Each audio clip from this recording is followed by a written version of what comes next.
नांदणी टोलवर एक लाईव्ह पिस्तूल धाराला रंगेहात पकडून येऊन त्याला अटक करून पुढील कारवाईसाठी त्याला पोलीस स्टेशनमध्ये रवाना करण्यात आलाय। आगामी नगरपरिषद नगरपंचायत निवडणुका शांततेत पार पडाव्यात यासाठी सोलापूर ग्रामीण पोलिसांचे गस्त आणि गुप्त तपास अधिक कडक करण्यात आले आहेत। त्याच मोहिमेत स्थानिक गुन्हे शाखेने मोठी कारवाई करत अवैध पिस्तूलसह एक इसम रंगेहात पकडला आहे। गोपनीय माहितीनुसार नांदणी टोल नाक्यापासून काही अंतरावर असलेल्या हॉटेल शरण बसवेश्वर परिसरात संशयित हालचाल असल्याची माहिती सहाय्यक पोलीस निरीक्षक भीमगोंडा पाटील यांना मिळाली। आदेशानंतर पथकाने त्वरित परिसराला घेराव घालून तपास केला।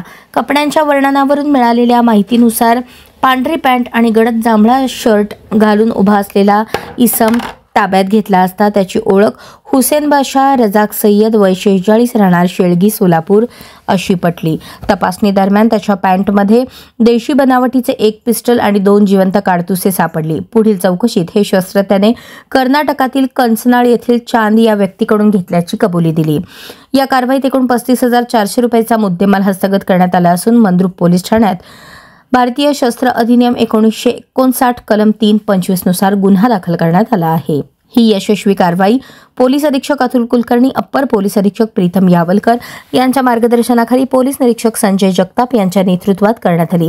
पथकात सहाय्यक पोलीस निरीक्षक भीमगोंडा पाटील, पोलीस उपनिरीक्षक Dange, police head constable Salim Bagwan, Vijaykumar Bharle, police constable Pramod शिंपाळे, चालक पोलीस कॉन्स्टेबल दिलीप थोरात यांचा समावेश आहे।